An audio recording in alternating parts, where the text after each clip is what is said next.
Hello, everybody. Welcome back to the Strength and Weakness podcast. I am Morgan, one of your co-hosts, along with Ellen, my other co-host, and we are excited to be back with you today for a very quick, very brief conversation around something I'm not sure you may have asked yourself or you may have heard, but today we are talking about LGBTQ and autism.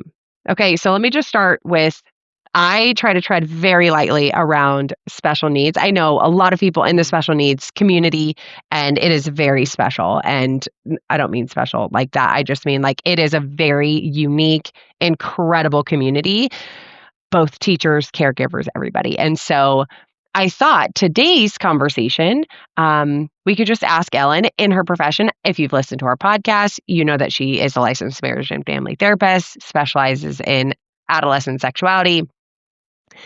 And today we're hopefully going to get a couple of her thoughts around this topic. So, Ellen, I have nowhere to start on this. Well, I love that you said that you feel uncomfortable talking about this because I will tell you, even as a clinician, as a provider, as a therapist, I have felt, especially with autism, a little bit nervous because I feel like a while ago, there was like this big controversy around certain terms that were used, right? Are they autistic or are they people with autism? I think the more, accepted vernacular right now is people with autism. But I have felt a newfound freedom in this area over the past year because my son was diagnosed with autism about a year ago. And so I had someone tell me once, I said, yeah, my son is autistic. And she said, you mean he's your son with autism? I was like, listen, I can refer to my kid however I want. Don't be telling like this is a person with a child with no autism. I'm like, I actually live in the life and you're going to tell me what words to use. So listen, I feel a little bit more freedom to say people with autism or my autistic child, right? So I appreciate you being honest with that because even as a therapist, I have felt that discomfort. But I think you and I are in the business. This ministry is in a business of really helping people. We're going to do our best to be respectful with terms, of course, but we're not going to let the fear of that hinder us from trying to help people in the nitty-gritty in this. And so that's what I hope will come across in this podcast today. Yeah, absolutely. And I'm even like putting myself in the shoes of like what we preach every day, right? Which is like if somebody came up to me and was like, LGBT community, right? I wouldn't be like, you forgot the blah, blah, blah, right? Like, I do think sometimes it can be scarier for somebody on the outside looking in, being like, oh, I don't want to offend anybody. I don't want to say the wrong thing. But I've done this now on both of our podcasts that like, the last one, if you haven't listened to it, we talked about adoption. I forgot my mom was adopted. And now, as we're engaging in this conversation, I'm like, oh, yes, of course. I forgot you're in this realm now. So you have not only the clinical experience, but also a very, the very beginning of your own personal experience. So anyways, all of that. Is there a connection, Ellen, between the LGBTQ community and autism and walk us through anything you've uncovered? Yeah, well, statistics have shown that people who are a part of the LGBTQ community do struggle with mental health diagnoses at a higher rate than people who are not a part of the LGBTQ community. And that's pretty all across the board, right? Depression, anxiety, etc.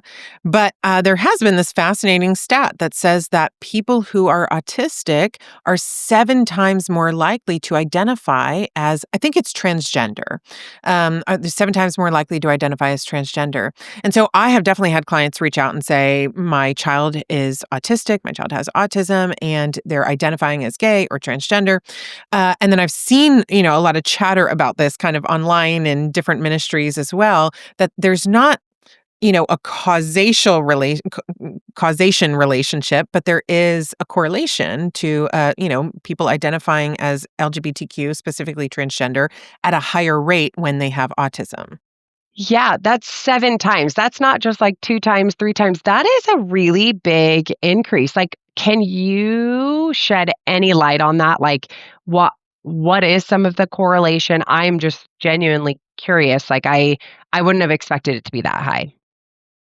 Yeah, so there is no known factor, like no known cause, right? Like I can't point to a research study that says it's because this, and that. We haven't found anything research-based, but I think we can make some pretty educated guesses as to some factors that might influence this. I don't think we can solve the puzzle, but I Yeah. think some factors that make sense to me at least are one, people with autism usually grow up feeling very other than, right? They've often used this language like I've felt like an alien in this world, and I've heard people say feels like everyone's playing a game. They know the rules, but I don't know the rules. And just think about how Oh, uncomfortable, how other than it would feel to grow up in your whole world, in your life, in your family, in your school, with your friends, and feel different and feel yeah. other than.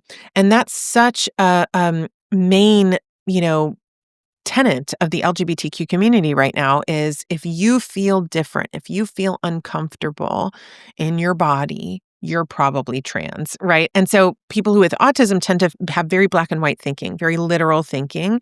And so I could see where someone with autism would be growing up. Frontal lobe isn't fully formed, right? They felt other than their whole life, couldn't really put into words what they feel different than everyone else. And then the LGBTQ community comes along like this shining beacon that says, hey, do you feel different? Yeah. Do you feel uncomfortable in your body? Yeah. Do you feel like nobody else gets you? Yeah. Well, then you're probably trans. And they're like, oh, I'm trans. That makes so much sense, right? Yeah. Especially at a time, and most likely during puberty, when you do feel very uncomfortable in your body. And so those factors together come together. And again, you find this place where you have such belonging. You feel like there's someone's putting words to what you've experienced your whole life. That can be so alluring and really relieving to someone who's felt so other than their whole lives. So I think that that could be a factor. I think another factor could be obsessions, right? People with autism tend to obsess over certain topics, right? And so someone with autism could get this thought in their head like, oh, I do feel other. They're telling me it's because I'm gay or I'm transgender. They're offering me a place to belong. They're putting things into words that I felt my whole life. And now I'm obsessed with this. Now it's become so much a part of what I think about all the time, right? And so Yeah. we all know that our brain creates neural pathways. When we think on something, we continue to go down that pathway. It creates a deeper and deeper rut in our brain, kind of ensuring that it really becomes a part of our identity. So to me, it makes sense that these factors would be part of why people with autism so heavily identify with a transgender identification. I certainly don't think that's the whole story, but I do think Yeah. those things make sense to me as factors. Yeah, absolutely. I mean that makes sense to me. I think even in my own personal story, right? Like I had neural pathways that started to form in 7th grade on like how I Mm, viewed certain women, and then all of a sudden it was like that became the norm. So yes. that I mean, for somebody who is, you know, n- not autistic, I could only imagine that it would be tenfold, for them. I think one question that comes up for me, like, as you're explaining that, though, is, like, how do you help someone with autism belong and put words to maybe what they're feeling Mm, if you're not their parent or you're not their caregiver, right? Because I do think something from the LGBTQ community is, like, we are this community and we have big arms so we can, wrap them around you, and I'm like, how can we make people with autism feel that way from the yeah. Christian perspective? Yeah.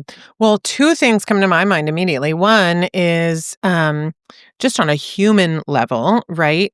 Seeking to really understand someone. I think just naturally we're not afraid so much, but we're uncomfortable. And I think a lot of it is altruistic. We don't want to make them feel uncomfortable by misunderstanding their experience, whether it's someone with autism or someone with an experience different than our own.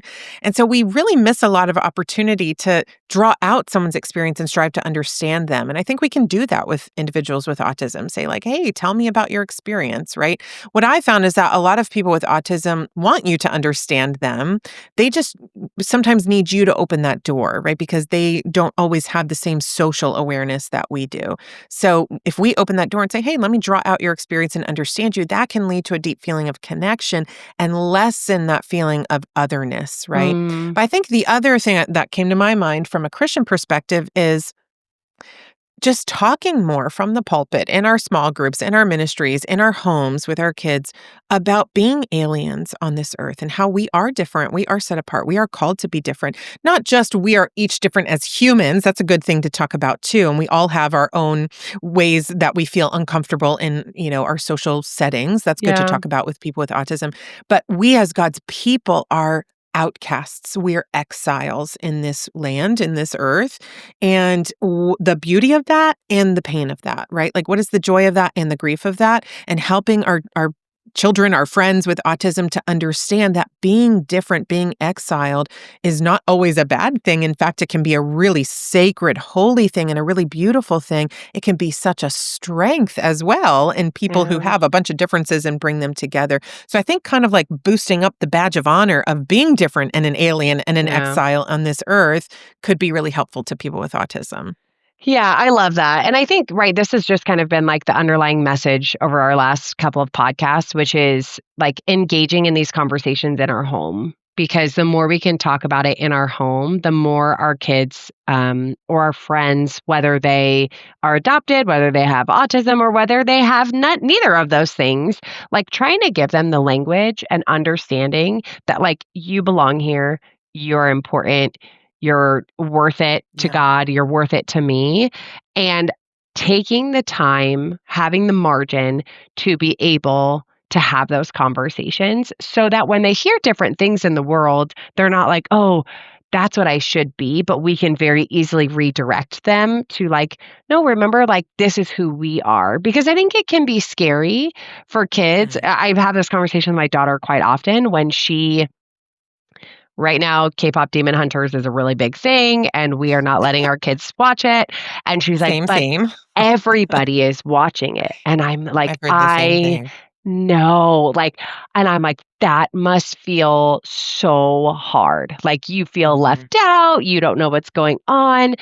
But we had to sit down and have a really long conversation and say, like, you know what? It's important for us to put up boundaries. It's important, and like just walk them through it. But these are some of their first experiences of being that outcast and being somebody who's not on the in and how hard that is.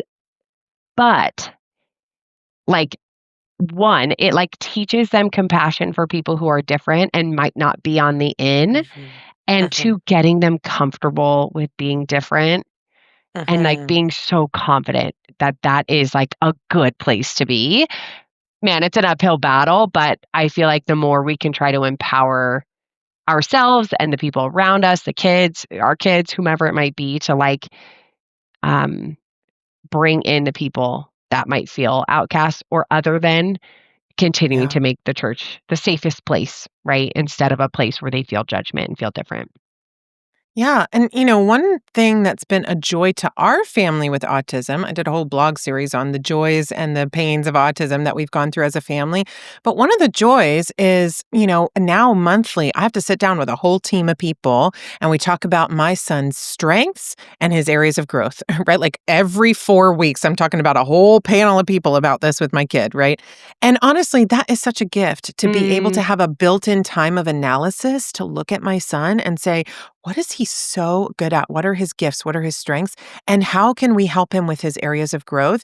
And I think if I could give a gift to every Christian family, it would be that to wow. sit down once a month and survey your child, their character, and specifically tying their unique character traits back to God, whether they have autism or not. Every human has characteristics of God, but they have them in a fallen way. These are the areas of growth, the ways that we experience them in a fallen way, but we can see the kernel of God's character in our children, even while we're helping them to hone those characteristics and become more like God. So if Yeah. you could sit down and survey your child once a week, once a month even, and say, what are they so good at? What can I laud them about? What can I build them up in? And then how can I help them hone their fallenness in a Yeah. way that it's increasingly closer to, Jesus's likeness? Whether they have autism or not, I think you're gonna be in good shape if you, take on that perspective with your kids. Oh, I love that. I'm taking that as a takeaway. I'm like, I would love to sit down and do that analysis. I think it would be very beneficial. But Yeah. Thank you to everybody who joined us today for this conversation. I know it was short and sweet, but we enjoyed having you here. And thank you, Ellen, as always, for all of your wisdom. And we hope to see you next time.